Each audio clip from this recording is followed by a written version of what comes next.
global, multicultural, multi-ethnic, multi-ethnic shamans. Synchro mystic. Transformation of consciousness. Such an incredible connection to this medicine and this culture. Mystical. That we can form a larger community that can make the invisible visible and external aspect. We're going to come into new expressions of Where did psychedelics come from? The sacred mirrors were based on a psychedelic experience. Thank you, Palenque Norte. Welcome to Palenque Norte.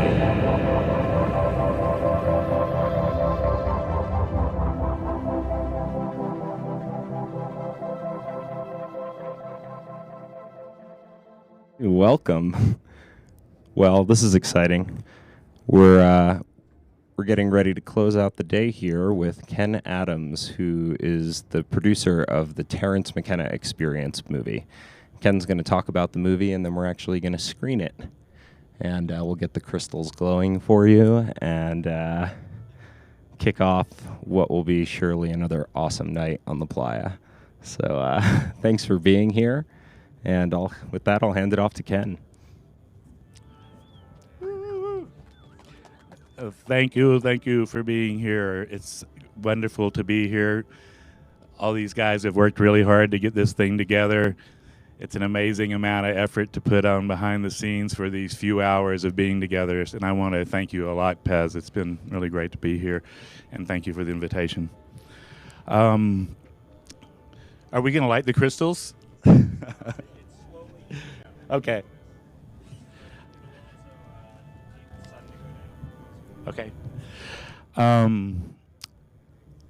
think I'm going to tell you guys why I made this movie and see if it stimulates any questions or discussions, and then we can screen the movie, and we'll have time for Q&A if anybody wants afterwards, because I don't think there's anything else on the schedule.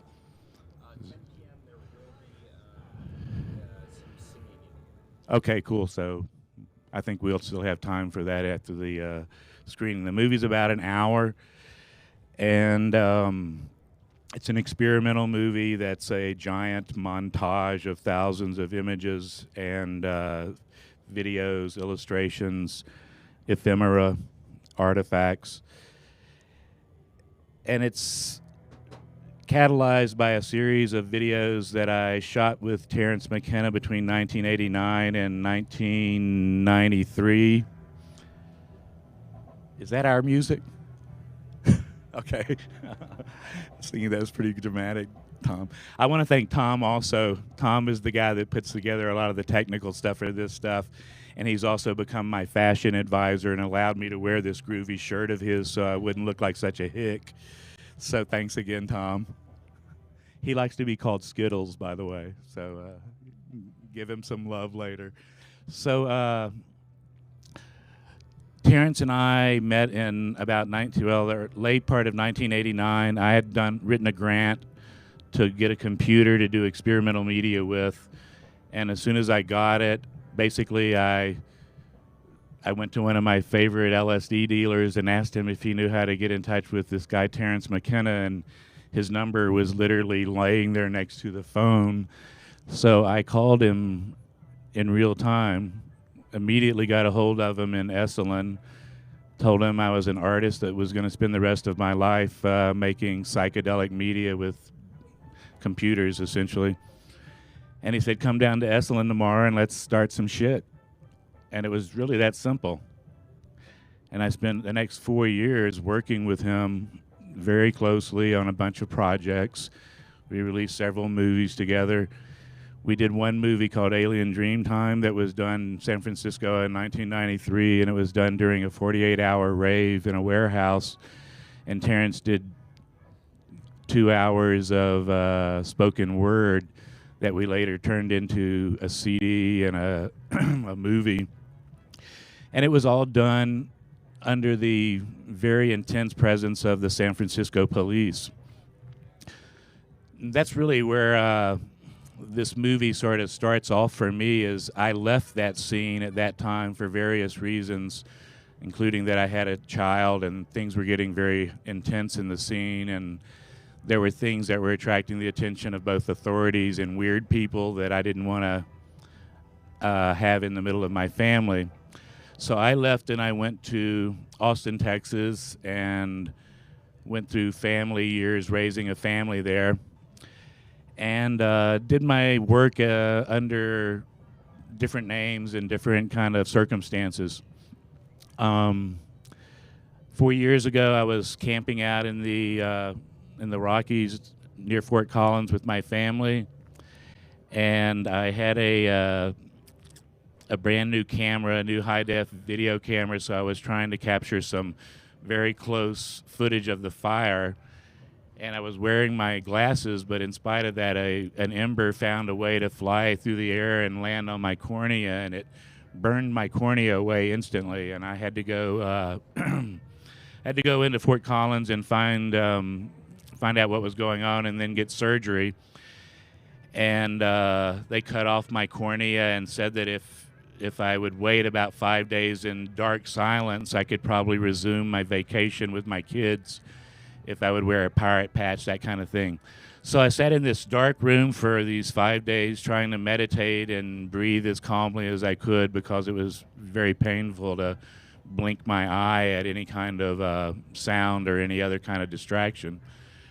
And the first night that we actually were allowed to go back out camping, in the middle of the night, I had this very intense visitation from Terence, who had been dead for a very long time. And it was a very complex engagement, and it was in a state that was not like tripping, not like dreaming, and not like a ghost story.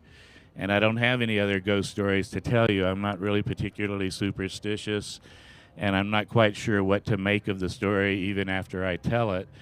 But we spent a great deal of time together, like an hour and a half, where we discussed all sorts of unfinished business. He gave me specific word sequences that he told me would identify important people to collaborate with in the near future, and all of them happened exactly as he said.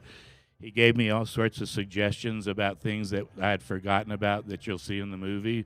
Because this movie, these videos that you'll see that catalyze this movie were shot on high-8 cameras at the very beginning of the personal computer revolution. And immediately, Terence and myself and my partner Britt Willeen and Rose X understood that the computers would allow us to develop a more sophisticated visual language than we had been able to accommodate in the past, and that it would be very crude in the beginning, but that it would evolve very quickly and become a very sophisticated way to communicate about difficult subjects like psychedelic experiences. So we immediately started just burning tape in front of a set of cameras and really primitive video processing stuff. And we got the opportunity to do this product called this evening called Alien Dreamtime that I was mentioning. And we became convinced that there was really something there to do, and that if we could eroticize intelligence with computers and make thinking a lot sexier, we might be able to push the progressive side of this agenda forward with a little more power and force at this critical time where it looks as though the whole planet's, a sinking submarine. So that's what you're going to see as the start of this story. In the movie now, 4 years later, after I have this bizarre experience in the woods, a massive number of synchronicities and strange events occurred related to this. And I found myself walking away from the work that I'd been doing and going back to explore these tapes that I hadn't seen since they were made. I'd never looked at them again. And I extracted about an hour's worth of material on 11 different subjects.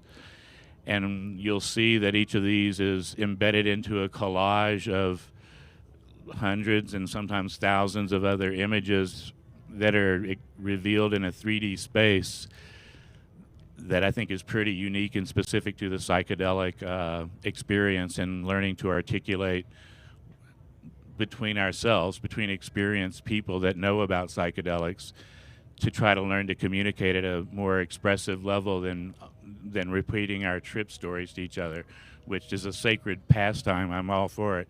But I think we can build a bigger and denser culture, and that we are building one. Burning Man's the most convincing part of it. So I went back and I reclaimed these videotapes, excerpted what I wanted out of them, and it was very emotional for me because when you see somebody you love that's dead on a video, I don't know how many have done this yet, but it's something that's going to become a very commonplace phenomena in our culture is you'll go back and look at video of someone you dearly loved and they're dead. And they might have been 20 years ago and they looked very healthy and exuberant. And it's a very mysterious and powerful experience to go through.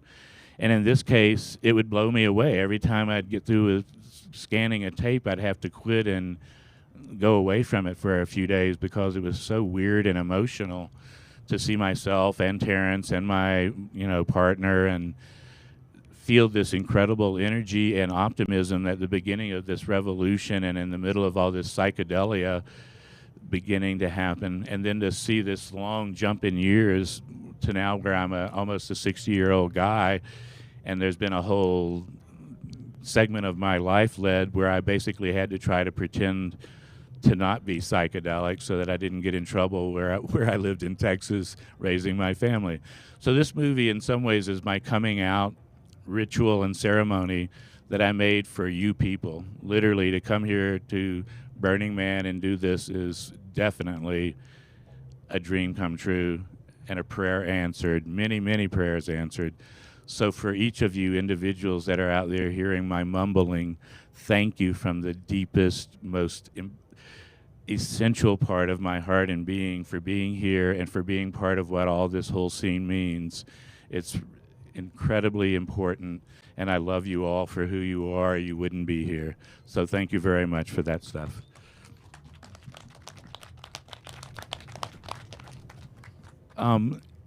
I'd like to ask if anybody has any questions, because sometimes there are some folks that show up that have a whole lot of questions, and I'd like to give them some time. If there's anybody here that has any questions about the movie or the leading up to it, this would be a good time. And if not, do you think do we need to go, where is, oh, there you are. Paz, do we have a launch time? That's Tom, sorry. Oh, okay, so we need to talk more. Okay. Let's see here. What do we want to talk about? Got it. Well, I think Terence would be pretty amazed and flabbergasted and excited, and I think he would see it in a very optimistic filter. Terence was really an anarchist, and he was a poet and a performing artist, in my opinion, more than any of the other things that he gets called, more than being a philosopher or a amateur ethnobotanist. He really liked to get in front of people and perform, even if it was just two people smoking pot with him. He performed almost constantly, and he was very entertaining, and he was very creative, and he was very, he was easy to hang out with. He was very easy to have a talk with. He always made you feel smarter than you were. He always made even the most absurd kind of comment, he would be able to turn it into something interesting and redemptive when people screwed up. So he was very fun to be around, but in part it was all because he was on this performance constantly. He could entertain and charm anybody. I recently met virtually anybody. I know a few that he definitely didn't. But I heard a story offhand at a party recently. This man I didn't know was talking to me about being at UC during a certain period, and he later asked me what I was doing, and I told him I was working on this movie about McKenna, and he says, oh, well, McKenna was in that program I was talking about at Berkeley. They were in an experimental college program, and it was one of these things where they had 1,500 applicants, and they allowed in 125, and they got to do their own curriculum. And he said from the very first day that they registered, Terence took control of the whole department. He decided what the curriculum would be. He led whatever discussions were started. He seeded all sorts of trouble that would cause other things to need to be discussed. And he was 18 years old, and he had come off of a farm town in Colorado. So Terence has always been an extraordinary person, but even before he ran into DMT and mushrooms and LSD, he was an extraordinary kid. He was an extraordinary young adult. So I think anything like this would have blown his mind, and he would have loved it. He'd have felt completely at home and vindicated, because he really radically advocates not only the use of psychedelics, but the having faith in the artistic and creative resources that are available to us as a community. He thought that would be the way we would find our way out of all these dilemmas. It wouldn't be through simple like technological innovation. It wouldn't be sent through new models of socioeconomic distribution, which was really a popular thing in the 60s. It would really take this incredible active imagination by the creative group of our community to visualize and imagine a new world where we can share, where we can care about each other, where we can laugh and party and not be ashamed of what we do to find our hearts and our souls together. I mean, I'm fucking almost 60 years old, and I can guarantee you I'm fucking tired of having to whisper about psychedelics. Psychedelics are precious to me. They've been the most sacred thing that this planet and this time in history brought to me to help me understand who I was and to open up my heart, my mind, my body, my pleasure, my intellect. All of this stuff became alive in an exponential fashion because I was exposed to psychedelics and that I sought psychedelics. And I sought spiritual disciplines. I sought education from the indigenous, from the Far East, the Middle East, from the North Pole, wherever it was. I'm a perfect postmodern guy. And in the middle of all that is psychedelics. And to have to still be whispering around idiots that want to go to war over war about something I consider so sacred it's just time to be done with it. It's enough. It's time to get over. So I'm excited to come here and see this free expression and this multitude of people, you know, horizon to horizon creativity, where people are allowed to be as strange as they want to be as long as there's no violation of the consent of any other person. We're making right now a model that people will study for a long time about how to generate organic community from this sort of indigenous psychedelic world that started in the 60s as a pop cultural phenomena. Do I look like Satan? Thanks. So I am tired of it, and I'm proud that everybody is coming out of their closets and people are writing books. And did I hear somebody ask? Oh, somebody out there. I'm sorry. It's confusing. Welcome. Yes, thank you.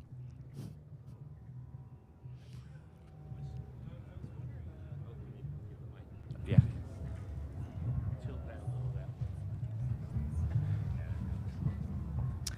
I always did wonder why Terence kind of stopped. He didn't really talk that much about LSD. He went into mushrooms and DMT.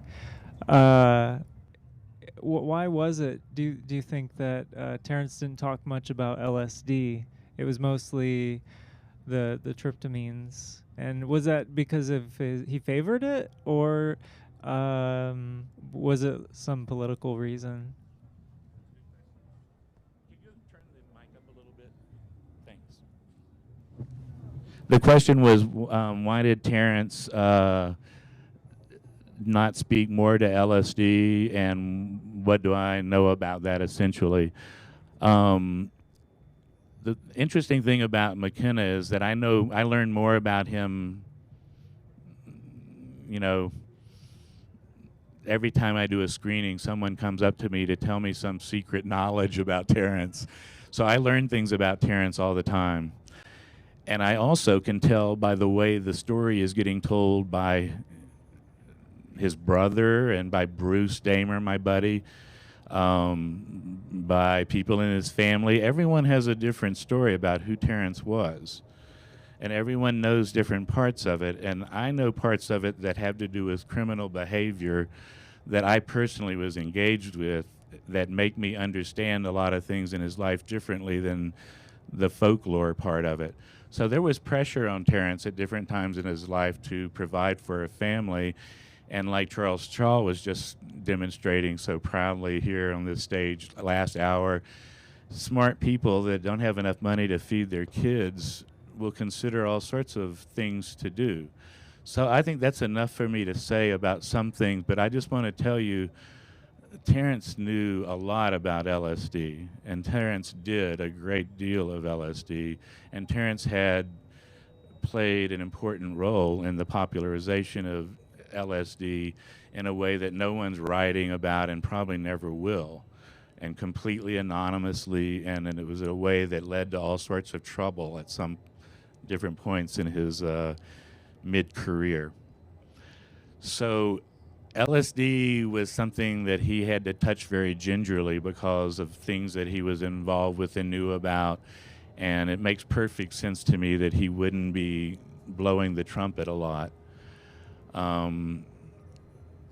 We used to do microdoses of LSD very regularly to do creative binges of several days in a row working with this stuff.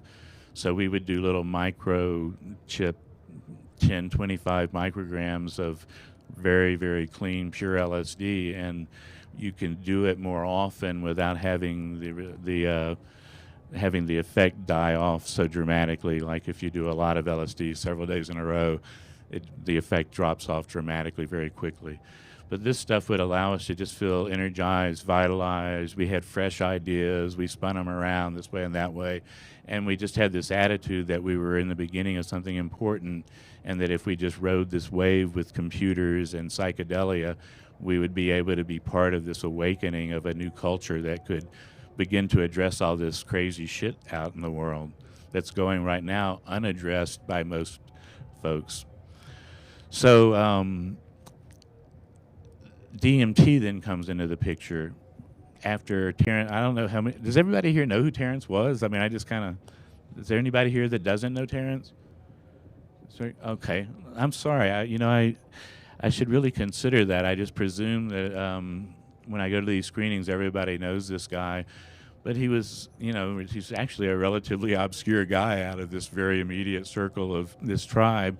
He was a advocate of psychedelic experiences, and he was a writer and a public speaker, and sometimes he did some performance artists, especially in the end of his life. He did some straight-up performance stuff. And he was unabashedly advocating that psychedelic experiences is essential as sex to understanding what being a human is about, and that to forbid that from people was both a sacrilege and also a really bad way to try to run your culture.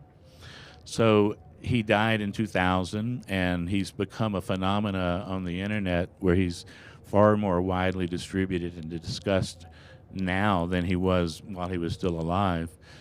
And he's become a very popular guy to be sampled in certain kinds of, electronic music and stuff.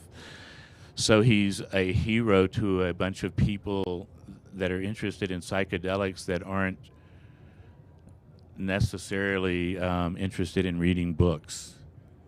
They're not necessarily intellectuals. They're not reading all just Huxley and going through this whole paradigm of psychedelia that I learned as a kid growing up in the 60s and going through my own psychedelic education. I've read thousands of books on subjects that are related to that, and there's a whole generation of people that will never read that many books, even if they like to read, because we do other things now. And one of those things is we pass around things on YouTube that we think are cool. So Terence has passed around now just millions and millions and millions of downloads of various pieces of his story, and he was always very eager to be recorded. He never tried to discourage anything in terms of the recording and distribution of his voice and his image and his work. He really wanted it out there and was willing to sacrifice a lot of control. One of the consequences of that is that you can see that Terence jumps around on his facts as needed. As his brother said, he would never let facts get in the way of a convincing story. So dealing with Terence as though he's some kind of like repository of psychedelic wisdom that we should go through and pick out these moments of jeweled enlightenment. Well, they're there. They're absolutely there. But he's also should be known that he was trying to be funny virtually every moment he was alive. So he was full of irony. He loved pulling things out, tricks on people. He understood the value of historical tricks. He was fascinated. There's a short segment in here about the Rosicrucian conspiracy. We were both fascinated with this conspiracy that John Dee and other alchemist-type folks created documents that claimed there was this powerful underground secret organization that would fight the church, heal people, and give them what they needed to have full and happy lives. And as far as anybody can tell, it was a fabrication that has had hundreds of years of ramifications all the way up to the most recent conspiracy theories about whatever you're worried about. You can always tie the Rosicrucians into it. So he understood the value of historical,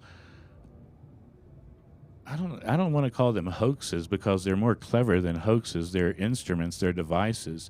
And 2012 was one of these devices that he thought through very carefully the opportunities of an apocalyptic date that would come after 2000, but near enough to 2000 to still be able to harness some of the millennial fear, energy, excitement, visionary, transformative messages that everybody was creating. So he thought those things through as things that would be able to be dropped into a culture as a seed or like a string in a supersaturated solution, and immediately get attention, and structure and order would emerge out of these different chaotic parts of this suggestion he was making. So when I see now what's happened and how people have reified the 2012 thing so dramatically, it's like almost hard to understand how it's gotten so dramatically out there in some people's lives to where they're really counting every second down, and every hour between now and then has a color and a tone. And I mean, I know quite a few people that are involved in the Mayan thing at a level of detail and specificity that would seriously have blown Terence's mind. But he'd have been fascinated by it, and he'd have supported every stroke of it. He wouldn't have said, that's bullshit, you got it wrong. He'd have said, go for it. If that's what it feels like's happening to you, articulate it. Make books, make diagrams, create whatever kind of documentary movies you can, but make your own story and make it clear, make it honestly and authentic, your own story about these kind of subjects, and it'll enrich our culture dramatically. It'll focus a huge amount of attention on things that we're currently ignoring. So Terence was a trickster. I almost titled this movie Friend of Elves, Terence McKenna, Friend of Elves, because there are people in our community that have complained about Terence because he didn't like to go to the white light and be blissful and holy. I don't know how these people know that, because I'm sure he did plenty of that. But he also thought that it was important to go out to the edge of the playa, have crazy adventures, and come back to the campfire and share your stories. And that was the only way we were going to dislodge all this messed up culture we had been born in, was for people to go out on their own, take chances and risk, and learn that they have a spiritual world that they live in, that they exist in, that they have these opportunities to alter their own consciousness in their own lifetime for a more beautiful and mysterious life, and that to advocate that was, for him, it became his sacred path. You know, it was very early his sacred path. Even though he was a trickster, he knew that it was essential. So I think whenever you think about Terence, if you're going to have any kind of lens, think of this guy as a really smart trickster, very sly, incredibly charming, smarter than you can take into account. He was really, really smart. I know a lot of smart people, and I love to talk to almost anybody, but Terence was the most entertaining, interesting, fascinating mind I've ever been able to sit next to and burn time with. The guy was incredibly fun, self-deprecating, and generous in a way that very few people are with their mind and their attention if you happen to be in front of him. He really put a lot of honor on a lot of people, and I think that's one reason why a lot of folks, you know, kind of go to bat for him a lot and have made him more famous now than he was because virtually any hippie or raver that stumbled into his path, he would give his full attention to and listen to whatever was on their minds and try to make a respectful, intelligent comment on it and then try to leave them laughing. So he was a very generous man, and I loved that very deeply about him. It was very fun to hang out with him, and I miss him constantly. I have a thing I do where I've made my own ancestor cult because I missed a couple of my friends that I buried, including Terence. So I practice hearing their voices in my head on subjects they would be interested in talking to me about, and I've cultivated it enough to now to where if I want to, I can hear Terence right now laughing with me, or I saw him sitting back over there in my mind's eye a while ago, and I thought, if I was actually tripping now, I could just completely befuddle myself with all sorts of, manifestations of this guy, because I've deliberately now gone in and tried to hold his voice in my body memory so that I have him for the rest of my carnal years as a consultant, as a friend, and just as an ironic point of view on this whole world that we're all living through. It was so fun to hear his comments on the daily news, and I would like to have that, so I gave it to myself.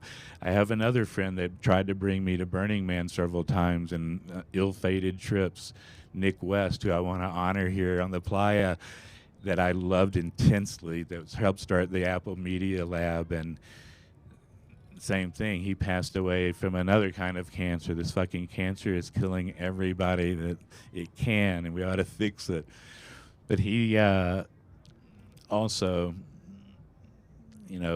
lived for creativity, lived for beauty and consciousness, and this was what it was all about for him. Was Burning Man was the epitome of all this stuff, and I really feel lucky to, at this point, be here in this place and to honor both of these guys for what they did to make all this realistic and possible. It's hard to imagine what it's like to be a Terence McKenna and to have all that pressure and all that weird admiration, and people have been out tripping. I mean, when we made this movie, Alien Dreamtime, I literally had people come up and tell me, I'm from the Blue Angel cult, and we're having a ritual tonight that involves a great deal of sex and drugs, and you need to be there because we've been focusing our dream attention on you through your movie. We watched it 65 times. Oh, is that your son over there? Excuse me, mister, what's your name again? And all they really know about you is that you've done something with Terence McKenna, and they think that they have a special connection with it. And the last time I actually saw Terence was at a event in Austin, and he asked me to literally walk with him as his bodyguard, and I said, what the hell are you talking about?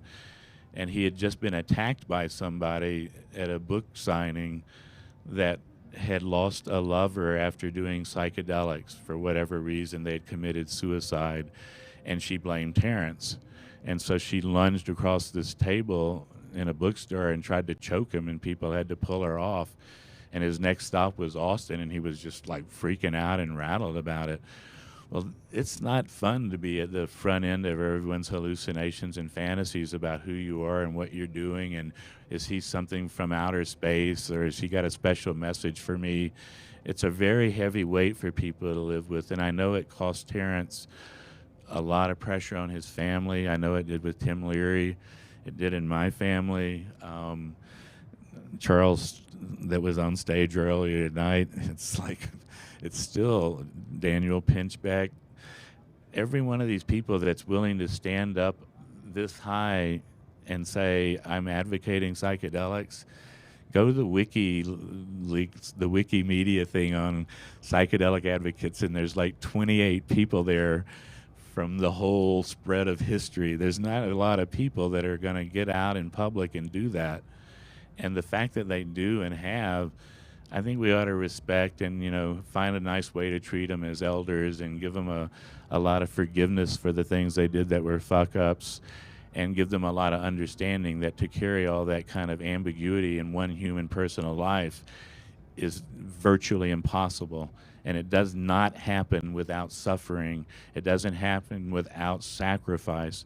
And that there are people here right now that are becoming targets of culture that doesn't want us to happen, because they have enough nerve to stand up tonight in some other part of the playa and show a movie, tell a story, admit to their personal devotion to something that's still illegal, even though it's insane that it's illegal.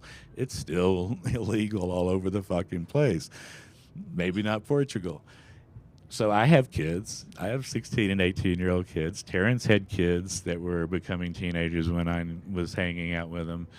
And it's an awesome thing to think about your decisions leaning on some other young being's life in a way that you can't predict.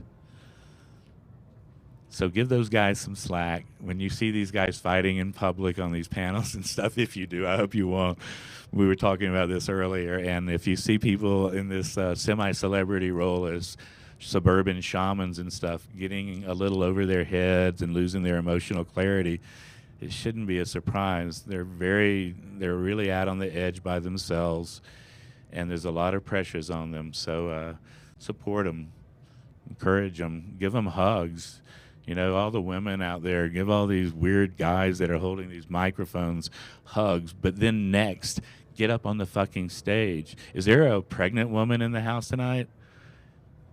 No? Okay. Is there any woman right now that wants to come up on stage and say something into this mic about psychedelics? I'd be honored to give you the floor. For that matter, there's some men in this floor that I'd be honored to have some space for. This guy here is brilliant. That guy there is brilliant. I have some brilliant friends here. The women will take the floor very soon, and it can't happen too soon, but we need that guidance. We need this deep. Right now, what I'm thinking a lot about is a word called echodelia. That's a new coinage, and for me it means a convergence of divine feminine, a deeper ecology with psychedelic wisdom.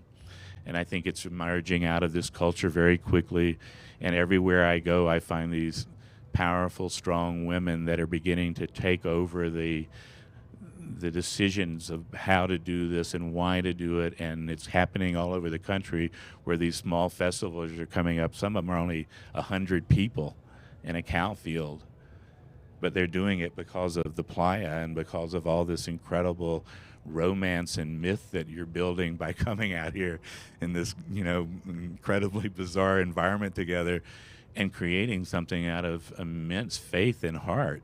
It's really beautiful. As a sociologist, I don't get it at all. I don't think this is possible. This is totally off the books. There's really no way to explain all this cooperation and incredible complexity being created year after year after year out of love for each other to be here. There's really not that much else to justify it. We want to be with each other. We want this community and this tribe. I made this movie simply for this tribe. I don't really give a fuck about PBS. I don't try to convince the farmer in Iowa that he should try LSD. I just don't care. I want to serve this family and this community that has enough courage to stand up and live a free life and to explore their own hearts and their own minds with courage and without this deep regret. We're moving forward, and we want to be part of a much richer culture. We are that. We're making it. It's very easy for me to see that in 100 years, people will discuss this playa in terms we can't even understand. It'll just seem so mysterious that these thousands of people would go this far away from wherever they were to be able to be free and to be able to express it openly and with love to any stranger they meet on the street. That's unheard of in today's America. Just try go hugging a stranger on a street in America. It'll freak them out and it'll cause a scene. Here, we've loosened this whole thing up, and everyone knows it. We're doing something new and beautiful with our lives that other folks haven't been able to try. And it's a lot to carry forward, but it has a lot of momentum, too. The number of people that are willing to talk about psychedelics compared to when I met Terence is exponential. There's so many people that are so set in their spiritual hearts about this thing, especially the kind of Gen Xers, the late 30s and early 40 people are everywhere I go. And they have a confidence that this is essential to saving the planet. Not saving the planet's going to be fine, but saving some room for us to be in this community so that we can have rich and beautiful lives in more paradisical environments and less of these dystopians that we've been stuck with. So we're moving in that direction. We all know what we need to do in some ways is to learn to love and share and to quit having war. You know, like we know how easy that idea is. We need to let peace into the world and make war an obscenity that it is, to make it an unacceptable option. And those things begin to fall back through the energy policy and monetization and stuff. All this stuff is tied together, and when we make these movements of conscience, we shift the factors of history. It doesn't matter who's running Merrill Lynch. It matters who's going to write the best fucking song, who's going to write the best poetry, who's going to wear the craziest clothes. Now it's even beyond that. Who's going to throw this amazing festival that no one could have predicted in the middle of nowhere that people will spend a lot of money and a huge part of their year to participate in, so that they can be around each other and discover what this new world will feel like now in our own lifetimes. And we're here for that. We're doing it. Are we at 8:30 yet?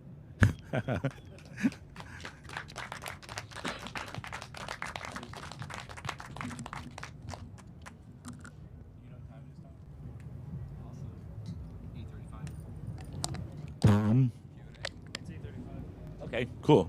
Does anybody have any questions or comments? Yeah, sure. I really hope you guys enjoy this movie. It's not exactly in its final form. There's one piece near the beginning that has a Bass Nectar Beats Antique piece in it now. And there's one piece that'll probably be taken out. Other than that, the visual cut's final, and the audio is very rough cut. And actually, Tom, if you can ride that, please, because it'll move all over the place. Thank you a lot for being here, and I look forward to talking to you after the movie.